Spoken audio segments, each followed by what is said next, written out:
ప్రకాశం జిల్లాలో మాజీ ఎంపీపీ వీరయ్య చౌదరి హత్య కేసులో విచారణ కొనసాగుతోంది. అన్ని కోణాల్లో పోలీసులు దర్యాప్తు నిర్వహిస్తున్నారు. అలాగే సీసీ కెమెరాల ఆధారంగా విచారణ సాగుతోంది. మరింత సమాచారం మన ప్రతినిధి శ్రీనివాస్ అందిస్తారు.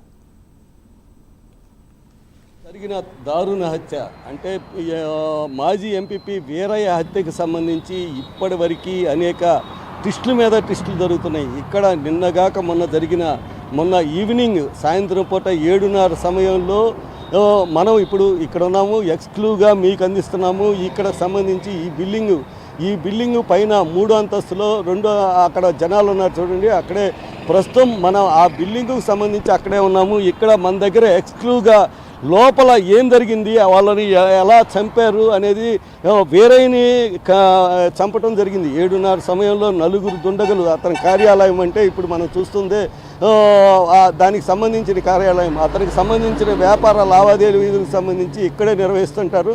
ఆయన మొన్న ఈవినింగ్ సాయంత్రం పూట 7:30 టైంలో ఈ బిల్డింగ్ మీదే ఉంటాం, 3వ అంతస్తులో ఉండటం జరిగింది. ఆయనకి 4 గుర్తు తెలియని దుండగులు మొక్కలకి రుమాలు కట్టుకొని పైకి రావటం జరిగింది. వాళ్ళు అన్ఎక్స్పెక్టెడ్గా ఒక్కసారిగా ఆయన మీద కత్తులతో దాడి చేసి 50 పోట్ల పైన కత్తిపోట్లతో చేయటం జరిగింది. దీనికి సంబంధించిన విజువల్స్ మన దగ్గర ఉన్నాయి, కానీ అవి భయంకరంగా ఉండటం వల్ల వాటిని చూపించలేని పరిస్థితిలో ఉన్నాం. అలాగే దీనికి సంబంధించి ప్రైమ్ 9కి సంబంధించి ఇక్కడ ప్రైమ్ 9 దర్యాప్తుగా ఇక్కడ దీంట్లో ఆ రోజు ఏం జరిగింది అనేది ఇక్కడ సీసీ ఫుటేజ్లో కూడా ఆ నిందితులు అనేది బైక్స్ మీద, ఒకటి సన్నీతోటి, ఇంకోటి రెండవది రెడ్ బైక్ మీద వాళ్ళు నిందితులు వెళ్ళే విజువల్ కూడా మన దగ్గర ఎక్స్క్లూవ్గా ఉంది.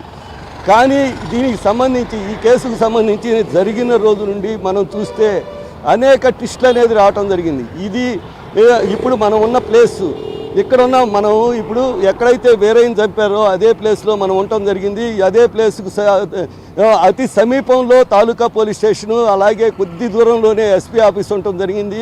అలాగే ఇక్కడ అనేక షోరూమ్లు కూడా రోడ్డు మీద ఉన్నాయి, వాటికి సంబంధించిన సీసీ ఫుటేజ్ కూడా ఉంది.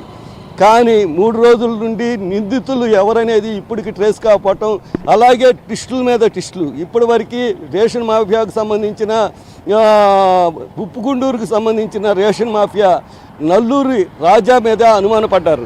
ఆయన నల్లూరు రాజా నిన్న ఈవినింగ్ ఆయన వచ్చి సరెండర్ అవ్వటం జరిగింది. ఈ కేసుకు సంబంధించి నాకు ఎటువంటి సంబంధం లేదు, నేను చేయలేదనే విధంగా చెప్పడం జరిగింది. అలాగే నిన్న ఈవినింగ్ పొన్నూరు నుండి ఒక 5 నిందితులుగా అనుమానితులుగా వాళ్ళని తీసుకురావటం జరిగింది.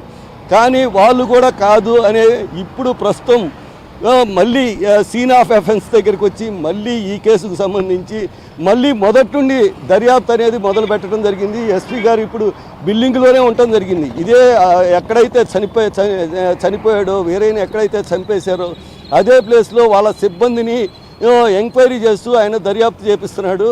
ఇక్కడ ఉన్న కేసుని మళ్ళీ పునర్పరిశీలిస్తున్నారు.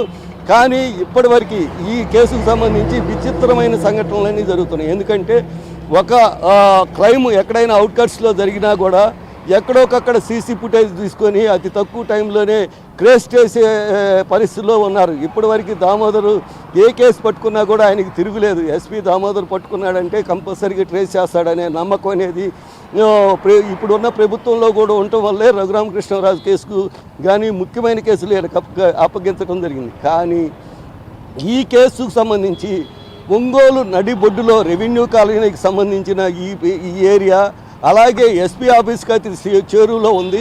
అలాగే ఇక్కడ దగ్గరలోనే తాలూకా పోలీస్ స్టేషన్ ఉంది. ఇక్కడ పెద్ద షోరూమ్లు ఉన్నాయి. ఇలాంటి పరిస్థితుల్లో పట్టపగలు అంటే ఒక 7:30 సమయంలో ఇంకా వెళ్తూరుగానే ఉంది. 7:30 సమయంలో పట్టపగలే చంపేసి నిందితులు దారుణంగా హత్య చేసి ఇక్కడ నుండి బైక్స్ మీదే, వాళ్ళు కార్లు వెళ్ళలేదు, లేకపోతే ఇంకొక వెహికల్స్లో వెళ్ళాలి, కానీ ఓన్లీ బైకుల మీదే వెళ్ళారు. కానీ ఇప్పటికీ నిందితుల్ని ట్రేస్ కాకపోవటం అనేది విచిత్రంగా ఉంది. అలాగే వీరయ్యకి సంబంధించి మనం చూస్తే వీరయ్యకి మద్యం వ్యాపారం చేస్తుంటారు, వెనక మద్యం వివాదాలు అనేక ఉన్నాయి. అలాగే రేషన్ బియ్యానికి కానీ అలాగే కొన్ని వివాదాల్లో ఇతను ఏలు పెడుతుంటాడు. ఎందుకంటే ఇతను కొంతమంది మీద ఫైట్ చేస్తుంటాడు. వైసీపీకి సంబంధించిన రేషన్ బియ్యం చేసిన అతను ఇప్పుడు మళ్ళీ రేషన్ తీసుకోవటానికి అడ్డగించటం ఇలాంటివనే చేస్తుంటాడు. అలాగే ఇటీవల కాలంలో ఇంకో వెర్షన్ కూడా కొత్తగా అనిపిస్తుంది. అంటే చీరాలకు సంబంధించి కర్ణం బలరాం కృష్ణమూర్తి చీరాల్లో కర్ణం వెంకటేష్ వైసీపీకి ఉండగా అక్కడ టీడీపీ ఇన్ఛార్జిగా ఆపోజిట్గా ఈయన చేసి అక్కడ నిలబడటం జరిగింది. అలాగే కొండయ్య అక్కడ గెలవటం కూడా జరిగింది. దానికి సంబంధించి కూడా మా నల్లూరి రాజా బలరాంకి అనుచరుడు కూడా అనే ఆరోపణలు కూడా రావటం జరిగింది. నిన్నటి వరకు అదే ఆరోపణ. కానీ ఇప్పుడు ప్రస్తుతం ఈ కేసుకు సంబంధించి అసలు దర్యాప్తు ఎలా పోతుంది, దర్యాప్తు జరుగుతుంది, అసలు నిందితులు దొరుకుతారా లేరా, అది టౌన్లో ఉన్న నడి బొడ్డులో ఈ హత్య జరగటం జరిగింది. కానీ దీనికి సంబంధించి ఇప్పటి వరకు ఏ క్లూ దొరకపోవటం ఏంది, అసలు వీరయ్య ఏం చేశాడు, ఎవరిని ఏం చేశాడు, ఎవరు ఎందుకు చంపారు అనేది ఇప్పటి వరకు ట్రేస్ కాపాడటం అనేది విచిత్రంగా అనిపిస్తుంది. ఏది ఏమైనప్పటికీ ఈ కేసుకు సంబంధించి దర్యాప్తు అనేది ఇంకా ఎప్పటికీ తేలుతుందనేది ఎవరూ చెప్పలేని పరిస్థితిగా కనిపిస్తుంది. కెమెరామెన్ అనిల్తో శ్రీనివాస్, ప్రైమ్ 9 న్యూస్, ప్రకాశం జిల్లా.